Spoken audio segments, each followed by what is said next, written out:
Welcome to the Path Less Travel podcast. This week we feature the Executive Director of the St. Joseph County Public Library, Stephanie Murphy. Stephanie, welcome to the podcast. Good morning, Craig. Thank you so much for having me. We are recording this in the 304 studio here at the library. What a really cool space, one of many spaces. What's something people don't know about libraries? I think people can traditionally think of libraries as books, right? Yeah. And we do have that. Obviously, it's core to our mission.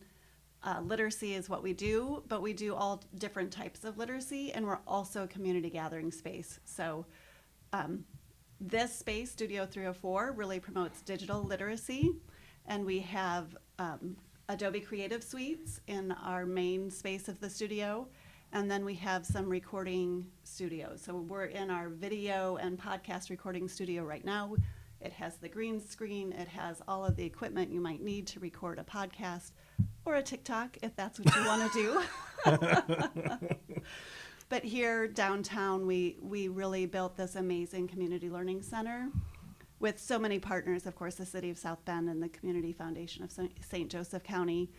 And it's this amazing space where everyone from the Girl Scouts, Gibson meets there, the city, the county hosts meetings here, and even this weekend we had a wedding in the courtyard. So it's just this really great place for the community to be.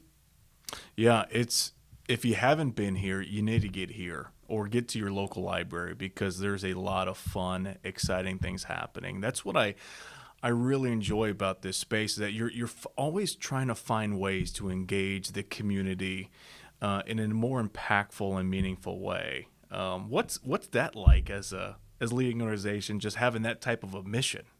Sure. Our mission is really connection, and we think about that a lot, whether that's figuring out what partners we're going to work with. When we were doing our facilities master plan and doing public meetings and focus groups, I said, we don't want to do what we think the community needs. We want to make sure we're talking to different members of the community, organizations, leaders, and doing what the community actually needs as we think about our spaces and our buildings and our programs. That's really important to us, that we are serving the needs of the community. Well, you've been the executive director here at the library since July 2022. Mm-hmm. Tell us about the library here, but then also a little bit more about just your experience working in this space. Sure. So I have lived in the region for 25 plus years. I don't know, time flies as you get older. But I came to libraries sort of later in my career. I worked for Marriott in management right out of college. I'll tell you, as a 21-year-old, 22-year-old, I was not ready to manage people or to lead people, either one. And so I had sort of a winding path to libraries, but once I found a library, my first job working the front desk in a library, I just became really passionate about it. And I looked for every opportunity to do more. So before this, I was the director at New Carlisle Olive Township Public Library, just to our west. And I just love the work, the community building. We built a native garden there. We built a garden space for kids. We renovated the building to really serve the needs in that community. And that is a hopping, vibrant library as well. So when the opportunity came to come to St. Joe County, I jumped on it because it's doing what I love, but again, having that bigger impact in a larger community. And that, people do always think about books, but our impact is really community-wide, like what this space did for downtown South Bend in re-energizing and revitalizing the downtown and sort of bringing the walkable space further to the south here to individual impact. So at one of our branches last year, we had a gentleman whose brother had passed away, and he couldn't get to the out-of-state funeral.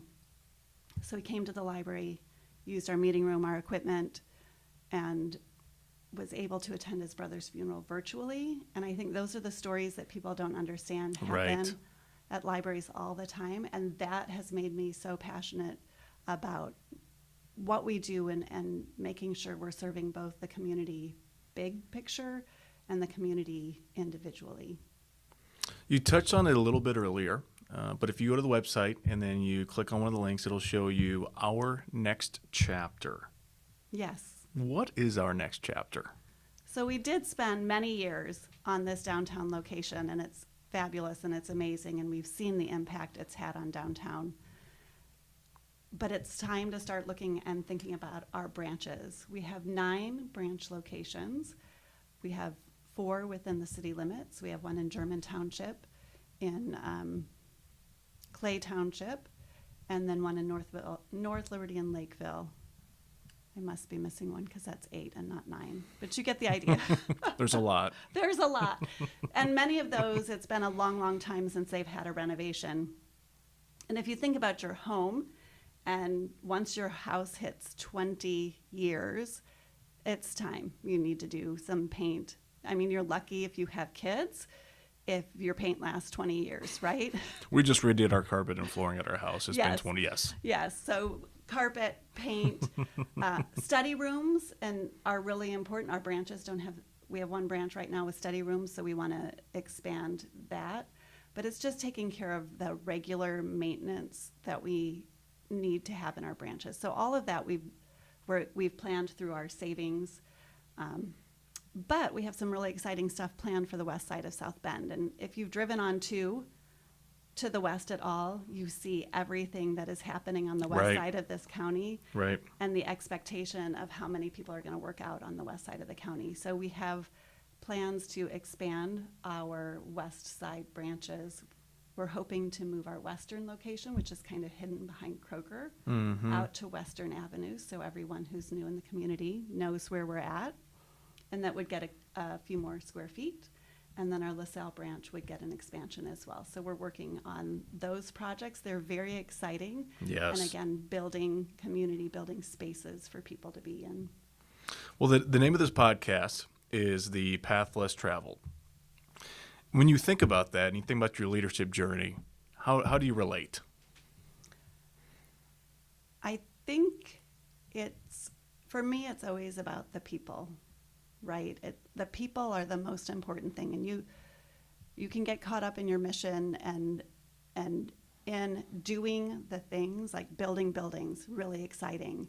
But if you forget about your people, you cannot accomplish anything. And to me, it's very important that everyone in my organization feels like they're aligned with the mission, that they're here, they have a purpose, they make a difference. And that's everyone from my custodial staff to my front desk staff to my senior leadership team. Everyone is here. Everyone is focused on making those connections, to inviting people into the library, and to making that community an individual impact. Yeah, you just mentioned people, alignment, culture. Why does that matter to you so much? You can't accomplish anything without your people. You can, well, first of all, I have 200 staff and 10 buildings, right? I can't do it by myself. And when I go out in this community and talk to people, they say, oh, I love the library. The library is so great. Yes, that they're not encountering me when they walk in the front door. They're encountering my people. Absolutely. And so for them to be really passionate about what they do, to understand that they are impacting individuals who walk in our doors is important. And I can't do anything big picture without the individuals that work in this organization. And if I don't create a culture that makes them feel important and makes them want to stay, they're going to go work for somebody else. Well, as you're talking about building a team, building trust with a team, we just talked about this before, we went live on this or started recording this. The word trust and building trust within the organization, within your team, and it comes with hard conversations. How do you approach difficult, hard conversations? Do you have a framework, or what does that look like? I think being able to have hard conversations is so important for anyone in any leadership role. And for me, that goes all the way down to any one of our supervisors, right? But it always starts with assuming the best intention, because sometimes we get so worked up about something that's happened, but they didn't mean it that way, or they didn't understand, or I wasn't clear in my expectations. So I think by starting with maybe they didn't understand, or maybe that wasn't their intention, I think there's always a good framework. And then it always has to be not personal, right? It's not about who you are as a human being, it's about the work. And who you are as a human being is much more personal. That really hurts people. But we should be able to talk about the work in ways that are not mean or not personal to people. When I started my leadership team, a bunch of them were new to the leadership team. I had a number of retirements right after I started, and we practiced having hard conversations in our leadership team. So they would take turns, present a project they were working on. Every person in the room had to ask a hard question, even if they thought they knew the answer to it already, but they had to challenge and push their coworker so that they understood that it was not personal. Right. We're trying to make the ideas better, the projects sharper, and that together we make a better end project than we do individually. And no one has all the answers. It's always better together. More brains, bigger ideas. And that's huge. I mean, to say, listen, we're going to debate this task. We're not going to debate people. This isn't about people. It's about a task that we need to address. Exactly. And it takes away some of that that departmentalism, or that territorialism that can creep into organizations sometimes, because we're seeking out the opinions of people who don't work in our department or in our area of responsibility, and assuming that they might have something to offer to us as well. I think you just mentioned we don't have it all figured out. We're working at it. We're not perfect. So what advice would you give to a younger you? Advice to younger me would be to care a little bit less. To care a little bit less, okay. Not about the work, but about the things that worried me, other people's perception. What if I fail? What if it doesn't work out right? What if my boss sees that I screwed this up? I would just tell my younger self, it's okay. It happens to everybody. And I think so that's my younger self. But as a leader, I think when you create that space, like I will admit to my staff, oh yeah, I screwed that one up. When you create that space, you fix problems sooner. Because if you don't create the space, people will hide their mistakes. And then you can't fix them. You can't fix anything you don't know is a problem. So do you have a favorite failure then? Or a risk that you've taken, and how did it pay off? This is a really small, but probably pivotal early in my library career in just understanding that you can pivot, and that if you screw it up, it's just going to be okay. I had a program that I called Touch a Truck, and the idea was to bring in all sorts of cool trucks for kids to, like cement truck and bulldozer and things like that. And my problem was 90% of the trucks were being borrowed from one organization who forgot to come. Mm-hmm. So that event did not go well at all. And then it rained, and then it lightning. I will say the firefighters at the local firehouse did come and bring me a fire truck at the last minute, which thank God for the firefighters. But that is a really embarrassing public failure that really, in the grand scope of things, is not that big of a big deal. It doesn't matter that much. I figured out how to get a fire truck there, and then you just move on, and it's all right.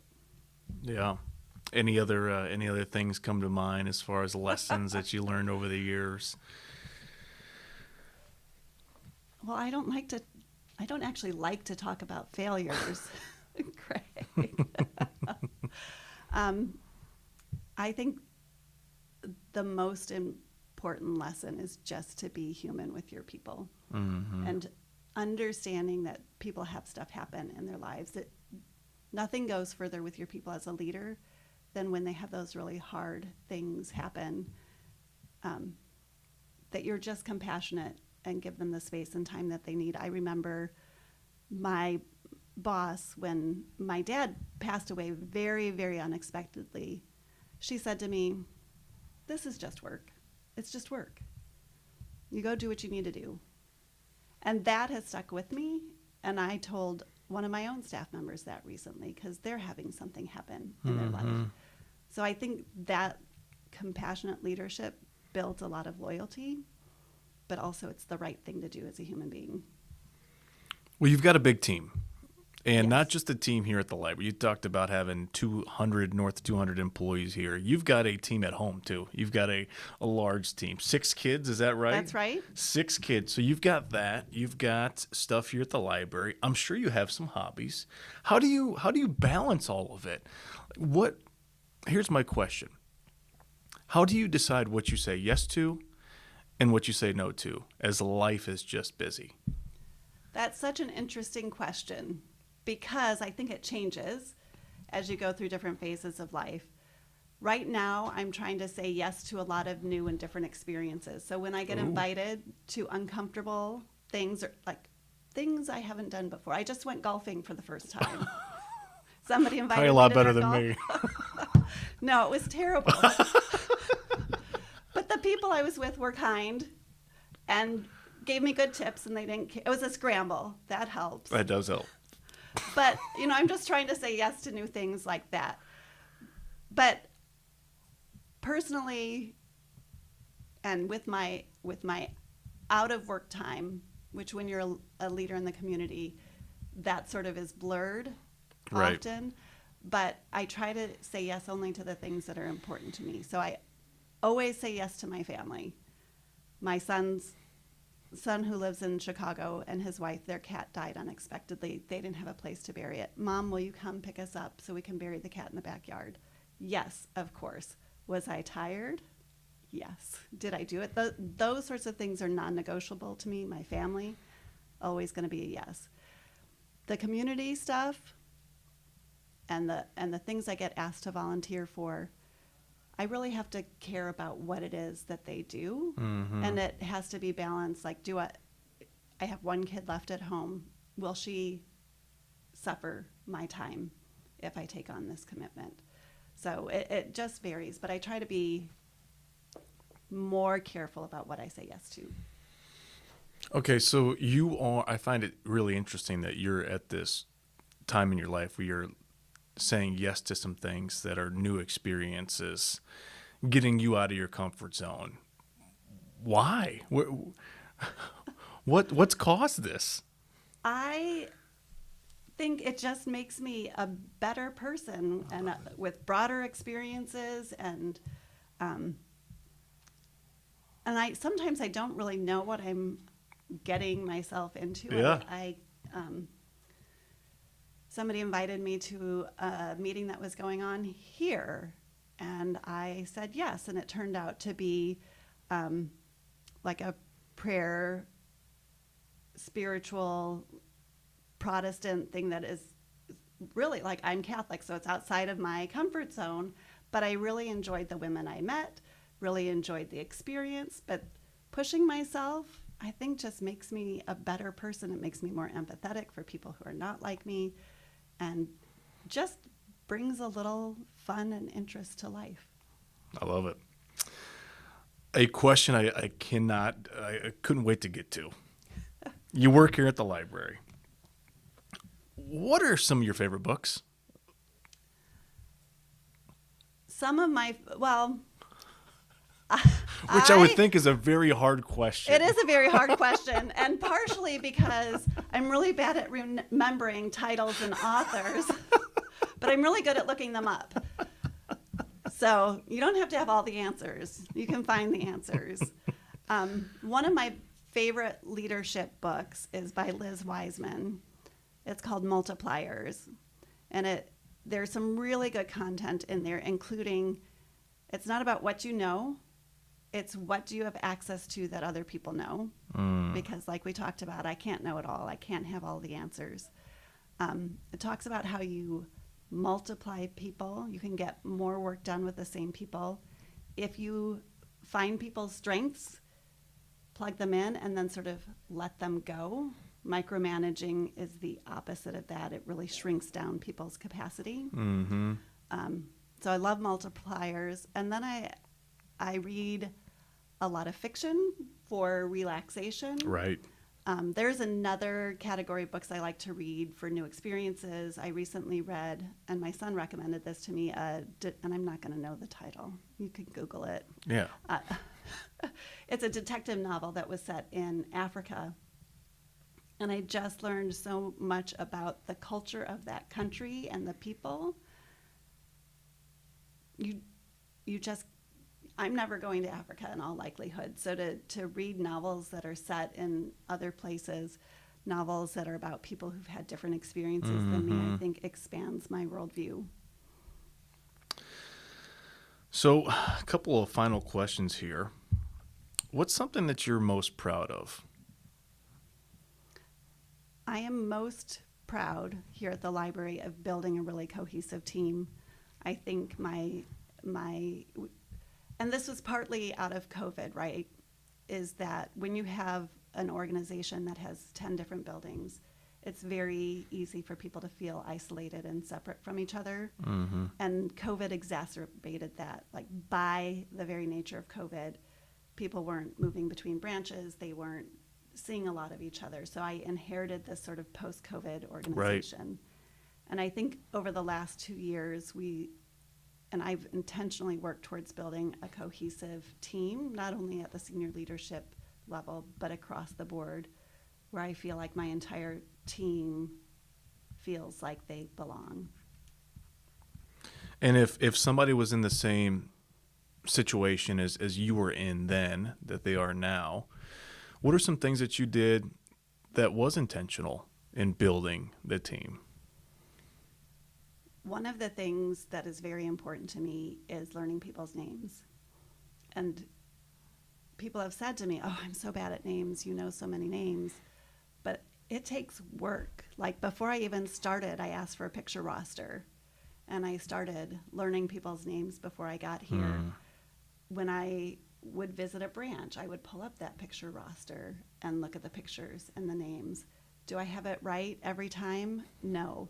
But people notice when you know their names and you know what they do. I think that is underrated. But it takes time and it takes effort. Your leadership style. How would you characterize it? Or how would you like it to be perceived? I know it's not always... how we believe we are as leaders is not always the perception or how it's being received, but how would you like Stephanie Murphy's leadership style to be perceived? What's the intent here? So you and I have talked a little bit about DISC assessment. So I am an ID on the DISC profile, which is, well, I'm not even going to remember, like I is a people person and D is directing, which is not surprising for someone with the name director in their title. And that actually has shifted a little bit over time as I've worked. I was an SI and now I'm an ID, sort of answering based on the role that you have in an organization. But I would like people to perceive me as a compassionate leader with high expectations. So we're going to be excellent. We're going to be the best dang library system anywhere in the state or the country.